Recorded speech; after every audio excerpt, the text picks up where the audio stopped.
Welcome to this episode of the Development Agenda program broadcast on thiskingdom.com platform. My name is Mzimkhulu Steto. Today, we're taking a deep dive into the human resources of organizations or companies in terms of the value they add and how organizations or companies can invest in their people. We're also exploring how organizations can be helped to become people centered. I have on my platform the Chief Executive Officer of the Stress Management Center, Ndadi Tsepiso Sesioana. Welcome to the program. Thank you so much. To start with, let's start by explaining what Stress Management Center is, what it does, how it does it, and for whom, and also the extent to which it helps people. It makes a difference in the lives of the people. Okay, fine. Thank you. The point of departure is we have made peace with the fact that we all have stress.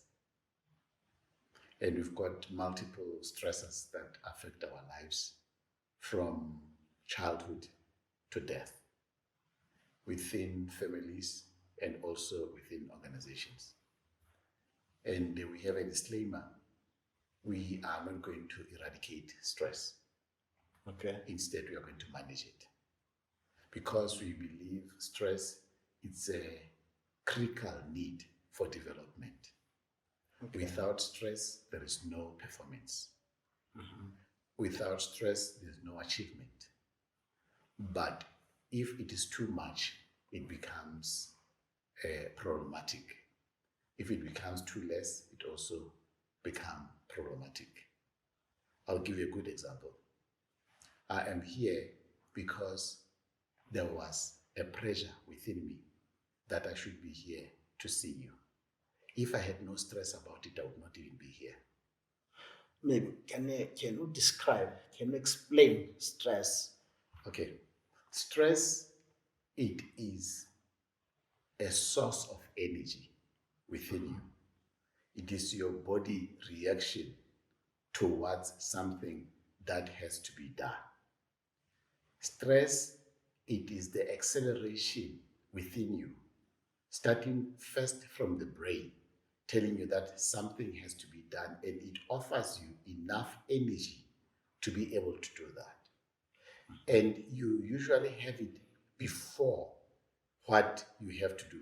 For instance, if we want to try for excellency, there should be a level of energy that your body needs for you to be able to push it.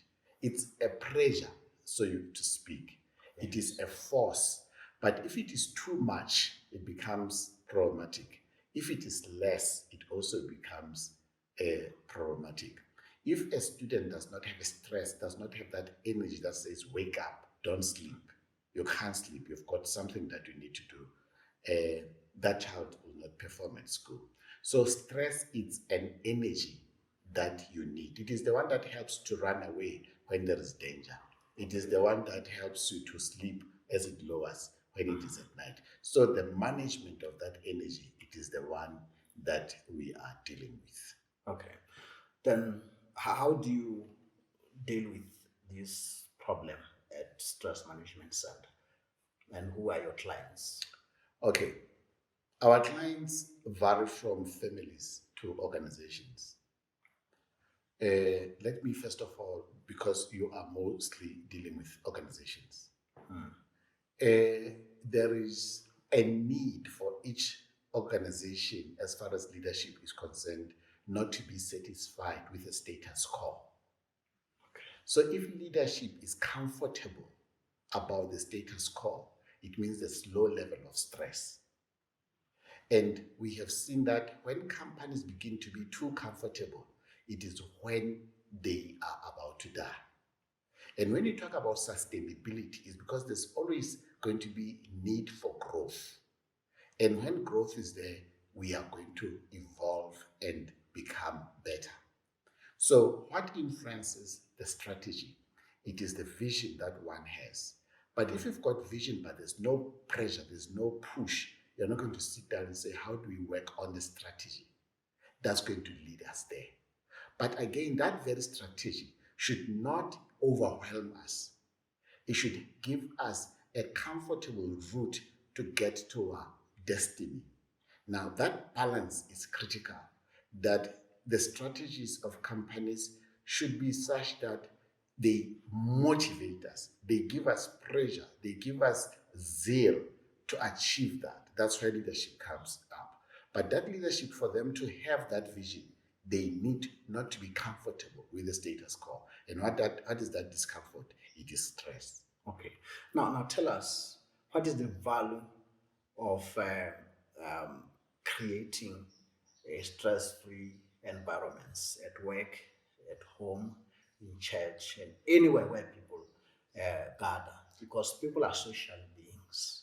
So we have talked about two types of stress: the unwanted stress and the wanted stress, if I may say so. Yes. Let's talk about the unwanted stress to create a stress-free environment. Okay. Let's put it this way. If people become comfortable with stress, you're talking about value. It means that what they have done in the market, they think they've done all that they can. Okay. And if they have done all that they can, they are about to die. They're not going to be sustainable. Because in the market, if I sell you something today and you sell me the same thing tomorrow, after 3 years, I don't need it. Some competitors are going to come up with something better than that. So stress helps us to always improve our quality, to continuously improve ourselves, and to continuously keep asking ourselves, how can we be better tomorrow? How can we offer something better for our consumers? That means the value that you give today should not be the same that you give next year. So does it mean organizations shouldn't be stress-free? They can't be stress-free. Okay. The moment that's why we say our point of departure is you need stress. If you have no stress, we'll come and cause it. We'll come and, as an organization, we will come and evoke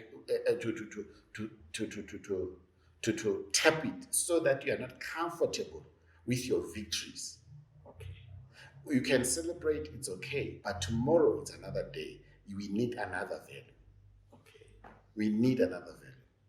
So now let's see. I want us to talk about first the unwanted stress and then the wanted stress or the required stress. I think okay. Let me put it this way.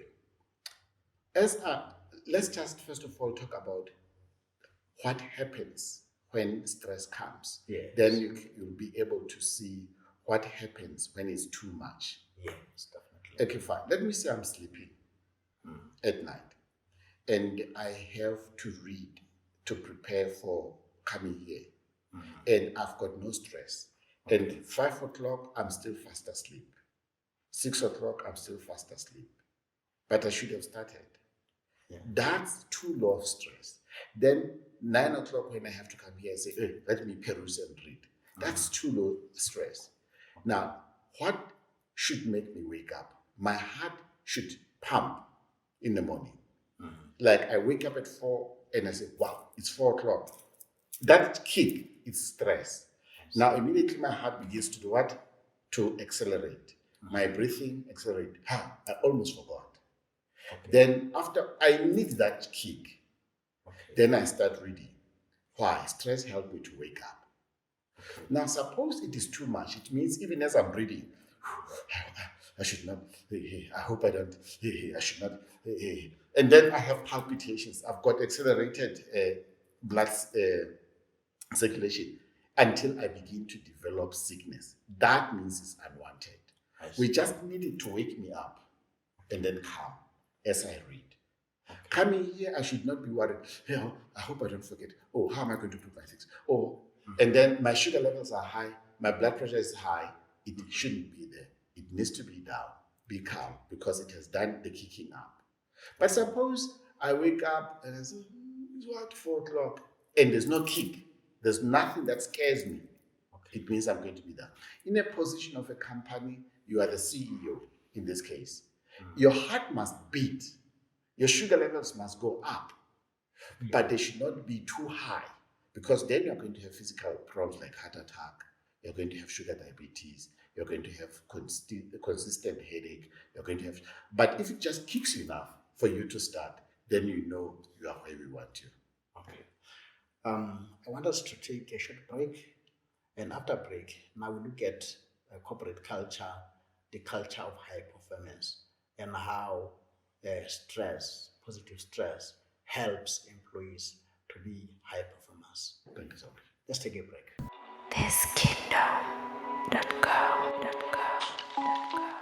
Welcome back. We are still on the topic of stress management and how organizations should optimally utilize the skills and expertise of their employees towards achievement of their goals. That is the one. Let's now look at organizations, how they can prompt their employees to be high performers, to perform extremely well in that environment where stress is managed, where stress is not allowed to go too far, or where stress is kept at acceptable levels. Okay. Let me put it this way. Studies have been made and have seen that people can handle any amount of pressure as long as that organization is an achieving organization in the marketplace, as long as that organization is adding value in the marketplace. So let's take, for instance, you are a company that is saving people from what? Can you talk about COVID? Mm-hmm. Let's say people are dying. Your body will accelerate enough energy for you to be able to save people if what you are doing is yielding results. Okay. If what you are doing is yielding results. But if your company does not yield results because the resources are limited, you're going to kill those people who are working for you. Okay. But if you've got all the resources, not at least critical resources, for instance, let's go back to the issue of oxygen. 10 people come into the clinic, and all of them are about to die, and you have enough oxygen, you have enough masks, you have enough PPE, you have all that. People can work 24/7 as long as they know that they are saving people. So the best thing that the company can do to keep people even under serious pressure is when they add value and they are managing in the marketplace and they are putting value. I see. How do they know? How do they come to know that they are putting value? It's obvious. Value is obvious. If somebody was dying and is alive, isn't that value? Okay. It's obvious. If we are meeting our targets, isn't that value? Yeah. If people come and say, wow, because of you, look at what you have done to us, isn't that value? Mm-hmm. And value can also be measured by money that we make. Because if everybody is coming here and say, we want you, we have helped so and so, we have helped so and so, we also need your results are the ones that are going to show value. Okay. And that helps people to cope with high levels of pressure. So we are not suggesting to companies that they should reduce pressure. We are saying increase value and let people see results, then people will have enough stress control for that. Because look at us. When we run and we know we are going to get 10 million, you can run. But if you are going to run and get 10 rand, you will not run. Okay. The value is the one that determines the management of stress. Now, what is the value or the contribution of rewards in organization in terms of prompting people to have that vision, to look up to, and also find themselves, identify themselves with this vision? I have a very different way of seeing reward. If you give me reward, let me say you give me 10,000 as a salary, and yet I'm giving you 2,000 worth of value. You're not helping me. Okay. You're just giving me good money for nothing. Then how do So there should be balance in an organization, I think people should be paid for the value that they contribute. This reward as a motivation, when it is not aligned to the value that a human being brings to the company, it's one of the things that have caused a lot of inflation in countries. Okay. Where people are given money for no value. For instance, in this country, people are being given money for coming to work. Okay. Isn't it what they're paid for? Yes, that's what they're paid for. Okay. But there's no value. Okay. There's no value. You see, if you give me 10,000 for being present at work, those people are never going to be motivated. Their stress level is going to be extremely low. Okay. Because all they need to do is to be present at work. But if you pay me per life that I change, per life that I save, per life, one, you respect your money. Number two, you respect the value that I give. Number two, you motivate me to give more value because it's going to increase my income. Okay. But now I think also management should come in here, where management should follow through, monitor how people perform their duties, and see if they are optimizing the time that they are given by the organization towards achievement of the goals. And if you were to compare what we would call strict management and laissez-faire management. You see, the problem about leadership and management is whenever we talk about management, we're talking about measurement. Okay. You cannot manage something that you cannot measure. Okay. So companies that are too lax and who are not clear about your key performing indicators are the ones that are going to be giving people for nothing. And people who work there also feel stressed, bored, because you don't know what you would have done or what is required of you when your job description is not clear and it is not aligned to the value that you'll be adding. So key performing indicators should be in line with the value and the salary. And when that is well organized, then people usually perform better. Okay. And when it is clear to people, like if you do this and this and this, it would mean that your salary or your reward will be in this fashion. So there is clarity where there is good management about if I do this, I'll not get this. If I do this, I'll get this. If I do this and this and this, because we attach them to the value that we give to the market. As long as those are very clear, those things are clear, then we know that company is going to be a high-performing organization. And the people who work for that company are going to feel proud and be more motivated. What is more motivated? More stressed, but a positive stress to perform in their company. I want to go back to the issue of rewards, that we reward you, not necessarily financially, maybe through promotion, through extramural activities, through welfare programs that ensure that your well-being is covered. Can we talk about promotion? Yes. My experience with organizations that reward people with promotion, when it's a killer. Okay. It's a killer. Because promotion, as it were, it is considered to be like you were a supervisor, we now reward you by making you a manager. I think you should become a manager before we promote you to be a manager. Why? Is it because now you're leaving a gap where you were? Because for you, you see, it is not how much you get, it's how much you are becoming. Oh, I see. If I am now a manager, but you are still paying me as a what? As a supervisor, the market will buy me. You are not promoting me. I have attained a status of a manager. But when you make a supervisor a manager, you're going to kill that supervisor because the supervisor is not a manager. So my argument would rather be, let's create an environment for workers where they can grow from being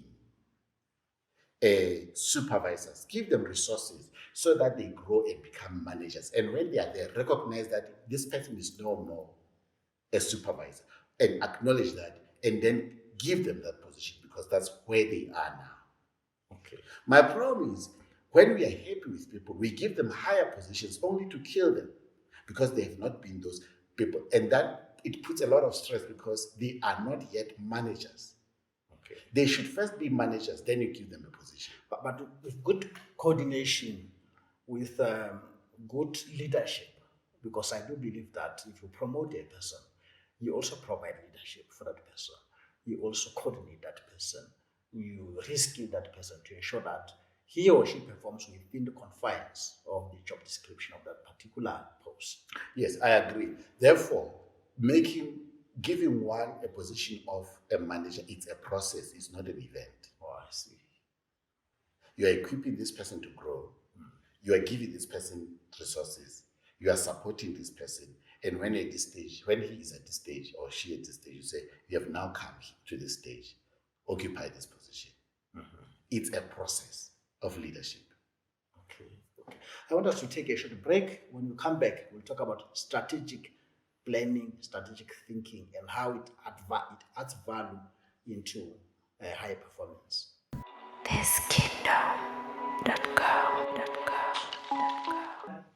Welcome back. We are still exploring the topic on management, leadership, as well as how organizations can prompt their employees to be high performers. We are with Tsepiso Sesioana from the Stress Management Center. Tsepiso Sesioana, before break, we're deliberating on how management should prompt their employees to perform well through different ways. Now let's look at strategic planning, strategic management. Organizations go for strategic planning, they undertake strategic thinking, and let's see the value of those in terms of achievement of goals, and to what extent are the strategic plans tools that prompt high performance, or should we have them in any? Maybe I should first of all explain what I understand by strategy. Yeah. To me, strategy is simple. How do we get to where we want to get to? Okay. How do we get to where we want to get to? There is vision. Therefore, okay, that's where we want to go there. That's where we want to go. How are we going to do? How are we going to get there? Now, coming to the issue of human aspect, is how are we going to, that's a critical question. How are we going to make this kind of people to get to that point? Yes. And that's going to consider, from where I come from, what are their beliefs? Do they even believe we can get there? What kind of resources do they have? What kind of skills do they have? So stress management becomes critical in the issue of beliefs, because beliefs and their habits are the ones that are going to determine whether you're going to get there or not. Okay. Because they also say strategy is highly dependent on whether your people believe you can get there. So if, for instance, you've got a target, I'm not going to mention companies that I work with, but let me say this particular government company has been given to raise 2 billion this year. It's a target. It's a target Yes. that maybe a particular bank has been given. If the people who are critical don't believe that is possible, you know you're not going to get there. So belief precedes hard work. Belief precedes hard work. Okay. Belief is going to determine the amount of stress that you are going to be willing to exert to that situation. Okay. So if I believe that we are going to push 2 billion, as it has been suggested by the leadership or say the company. The other thing is 2 billionaires. What value will that belief bring to me? And what prompts belief, and what also prompts disbelief? Okay.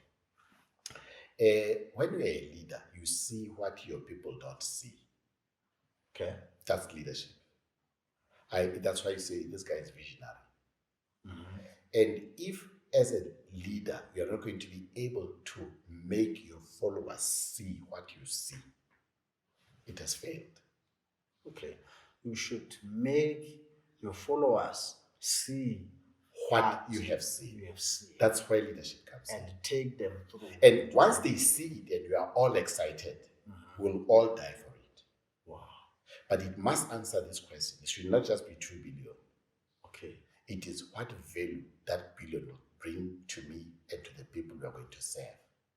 Okay. It is not just billion.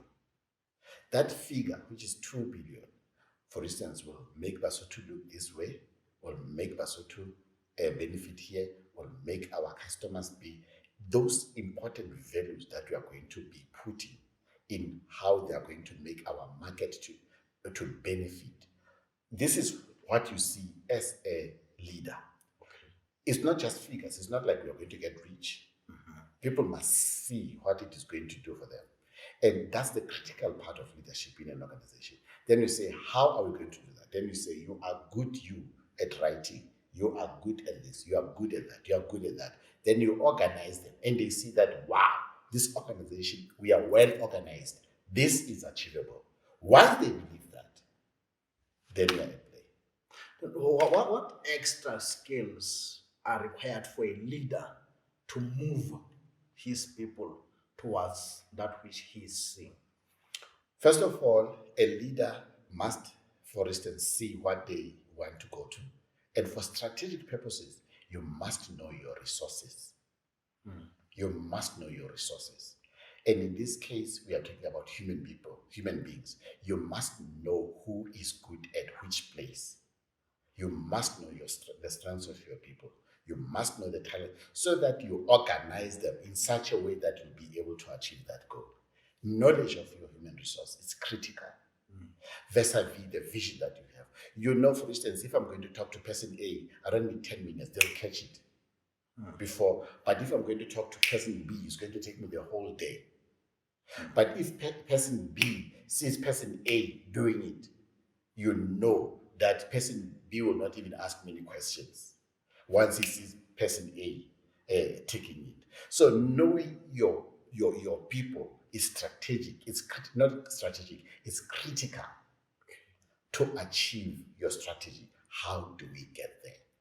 Now, are you saying that organizations fail to achieve their strategic objectives or their strategies because they do not know, they don't have an idea of the people? I'll answer that easily. Most organizations don't even understand what they mean by strategy. Okay. They think it's a document that you do after every 5 years. To me, strategy is the question that you ask yourself every day. Are we getting there? Where do we need to change? Who is being burdened? The continuous decisions on how we get there. Exactly. It's not a document that you put there.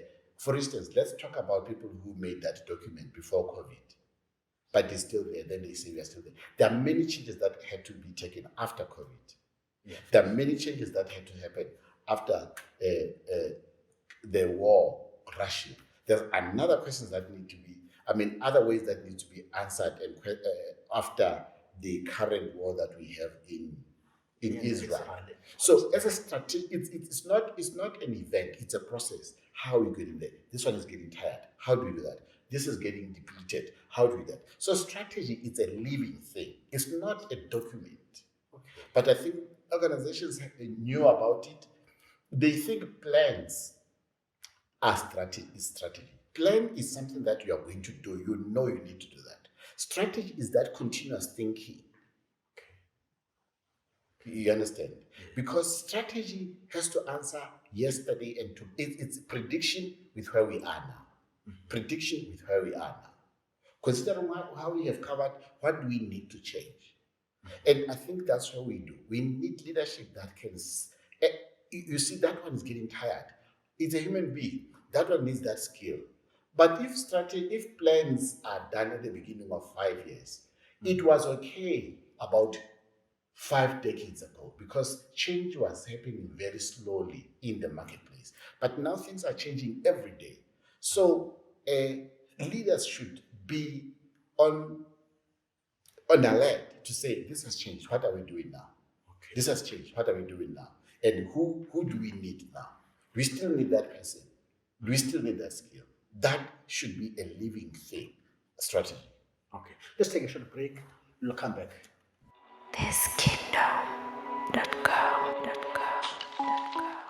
Welcome back. Let's now talk about talent management. How do organizations ensure that they have the right talent? I would say talent would mean the ability of people, the innate, the inherent ability of people to perform as expected. But where that talent is not there, organizations need to prompt it in terms of capacity building, training, so that they have the pool of skills, the knowledge base, they have the expertise as well as the building the experience that their employees should have. We live in a world of plenty. And because we live in a world of plenty, companies are no more desperate to develop talents. What is plenty? We've got many people who are talented, okay, who are out there. Okay. And because we've got many people that are out there, it is no more the burden of companies. It's a good thing, it's a nice thing, but in the business world, you want value. So we are flooded with people who are talented. And because of that, the corporate world is no more interested in building and create. It is harvesting talents. Okay. You understand what I'm saying? I want us to. Now, I want to tell you what is actually happening in the market. Yeah. So because of that, people are now selling us their talents. Okay. They say, I've got this. They bring value. In the past, it was an obligation of the company to develop talent, especially when you talk about the innate. But the market is not there. And I want public to understand that companies are beginning to be choosy because they're spoiled for choice. There's a lot of choice.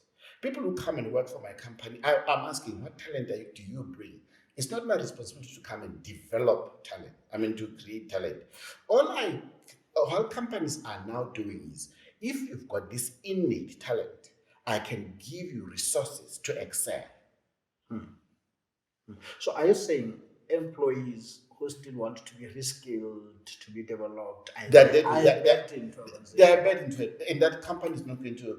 That company is not going to create a lot of. What should you do? Discard them and get talent outside, or make those people to know that it is a responsibility to offer talent to the company. Okay. Otherwise, a company that develops talent will beat it in the market. We'll just go and, when the people are okay and they've developed talent, we'll go and snatch them. Okay. And they come to work for us because you're a developer of talent. Wow. And if it is what you intend to do, it's okay. So are you supporting the philosophy that organizations should have short contracts for people so that they can be pressured? Because we are out in the competition. Okay. The world is now competing that it has ever done before. Where do you go? You want to go where you get the best, not where you are going to be working hard. In the past, you could come to Maseru and say, I'm looking for a hotel. And you had 3 choices. Now you've got more than 50 places to go and sleep. Now, tell me that you are going to be busy in your hotel trying to develop your talent. We go to a place where people are already performing. That is just, consumers are not merciful. Consumers buy what is best for them. So if you are in an organization and you think you are just there to develop and grow talents, organizations that are adding value to the market, will outperform you. Let's say this, there are organizations and even companies that have employees who have worked for 20, 15, 25 years. Are those still valuable for the organization? If organizations have grown for that long and they are not innovative, I can tell you they are not going to be there in the next 10 years. Then what do you need? You need more talent, you need more skills. I don't know of any organization that retains people who are not developing themselves. Organization must provide resources, but it is the initiative of an individual to make sure that they add value to that organization. Then what's the role of human resource department, human capital? Okay, fine. Let me give you, for instance, a good example here. Let me say you come to my company and you are talented in what?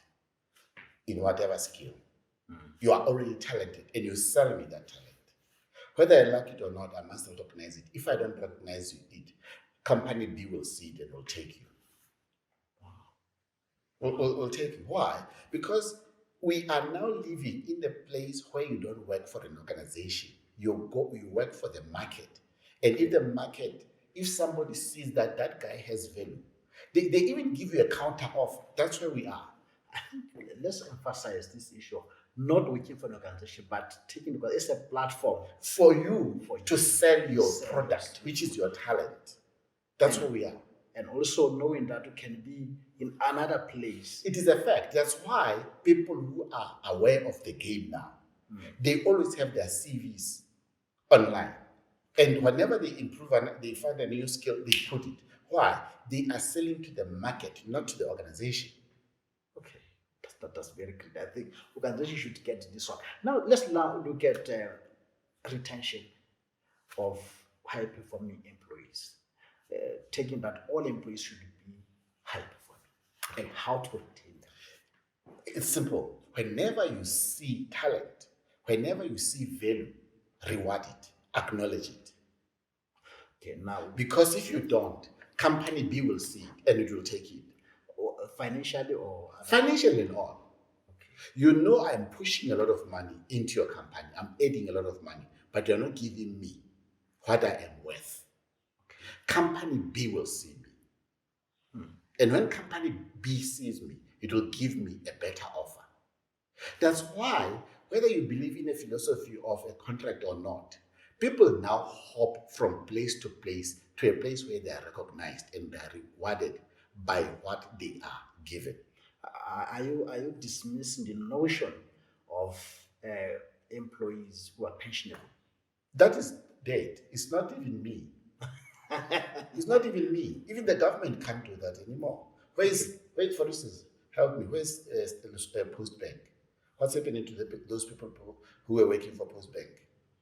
Because the business just brought SMSs. Who's still working there? Permanent and pensionable. Okay. Where are typists?